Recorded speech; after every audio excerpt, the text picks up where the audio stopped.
Hello everyone, আসসালামু আলাইকুম। আশা করি আপনারা সবাই ভালো আছেন। আল্লাহর অশেষ রহমতে আমিও ভালো আছি। তো আমি আপনাদেরকে আজকে একটা দারুণ রেসিপি বানিয়ে দেখাবো। এটা পটল আলু শুটকির ভর্তা। তো এটা নতুন রেসিপি, একবার খেয়ে দেখবেন কেমন মজা লাগে। অনেক মজা, অনেক টেস্টি। তো আপনারা অবশ্যই বানিয়ে দেখবেন এটা কেমন লাগে। এই ভর্তাটা দারুণ মজা। তো দেখুন, এখানে আমি সব কিছু আলু ভেজে নিয়েছি, শুটকিও নিয়েছি। তো আমি আজকে আপনাদেরকে এই রেসিপিটাই বানিয়ে দেখাবো। তো দেখুন, এই ভর্তাটা কত সুন্দর দেখা যাচ্ছে, অনেক সুন্দর হয়েছে। তো আমি এটা টেস্ট করেও দেখেছি, অনেক মজা হয়েছে।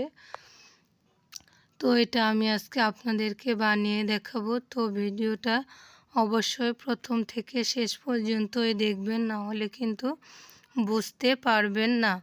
তো দেখুন, আমি প্রথমে দুইটা বড় বড় সাইজের পটল নিয়েছি।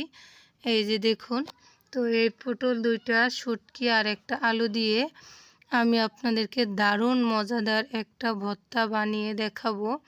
তো প্রথমে দেখুন, এই পটলটা আমি ছুলে নিচ্ছি। মনে করেন উপরের চোছাটা শুধু ছাড়িয়ে নিচ্ছি, ভালোভাবে ছুলতেই করতে হবে না, শুধু চামড়াটা, উপরের চামড়াটা ছাড়িয়ে নিলেই হবে।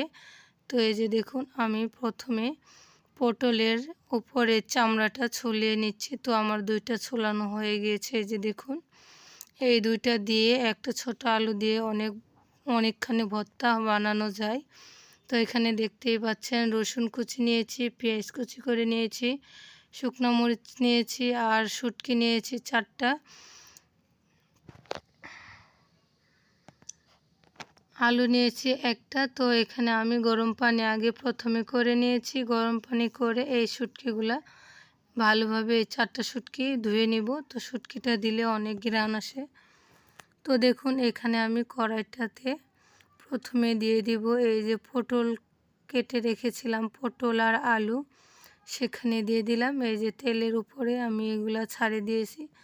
তো এগুলো আমি চিকন চিকন করে কেটে নিয়েছি, ছোট ছোট করে, তাহলে তাড়াতাড়ি ভাজা হবে অল্প তেল দিয়ে। তো আমি এগুলো এখন ভালোভাবে নাড়াচাড়া করে ভাজে নিব।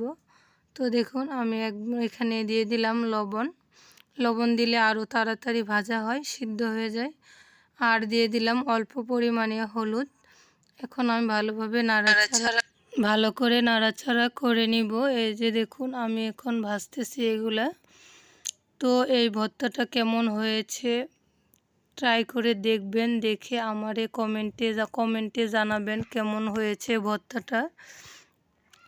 তো এখানে দিয়ে দিলাম রসুন কুচি।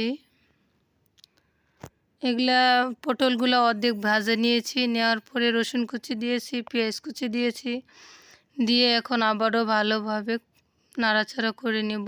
তো একসাথেই আমি সম্পূর্ণ ভেজে নিয়েছি। দেখুন কত সুন্দর কালার হয়েছে, এই যে ভাজা হয়ে গিয়েছে, একবারে মলিন হয়ে এসেছে।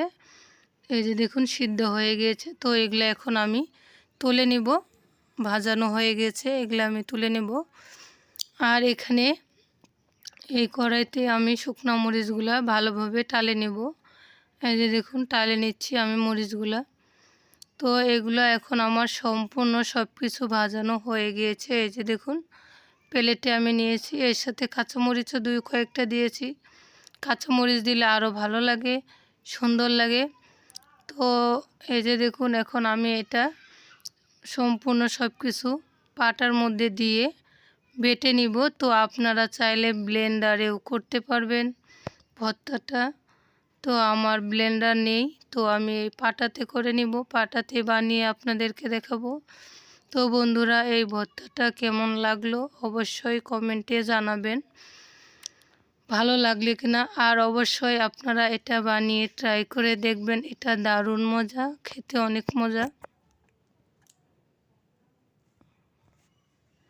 এই যে দেখুন, আমি এখন সবগুলা পাটাতে দিয়েছি, এখন আমি ভালোভাবে বেটে নিব। তো এগুলো আমার এখন বাটানো হয়ে গিয়েছে, আমি ভর্তাটা প্লেটে তুলে নিয়েছি। তো দেখুন কত সুন্দর হয়েছে ভর্তাটা। তো এই ভর্তা দিয়ে কিন্তু আপনি নিমিষে 1 প্লেট ভাত খেতে পারবেন, 1 প্লেটের জায়গায় 2 প্লেট খেতে পারবেন। তো ভর্তাটা আমি ট্রাই করে দেখব কেমন মজা হয়েছে। অনেক মজা হয়েছে ভর্তাটা, আমি খেয়ে দেখছি। তো অবশ্যই আপনাদের কাছে কেমন লাগলো কমেন্টে জানাবেন। বারবার বলতেছি, কমেন্টে আমাকে জানাবেন। তো আপনারা সবাই ভালো থাকবেন। তো আমি আরেকটা ভিডিও নিয়ে আসার অপেক্ষায় থাকবেন। ভিডিওর উপরে যে লাল বাটনটা থাকে ওটা সাবস্ক্রাইব করে দিবেন, নতুন ভিডিও পাবেন। সবাই ভালো থাকুন।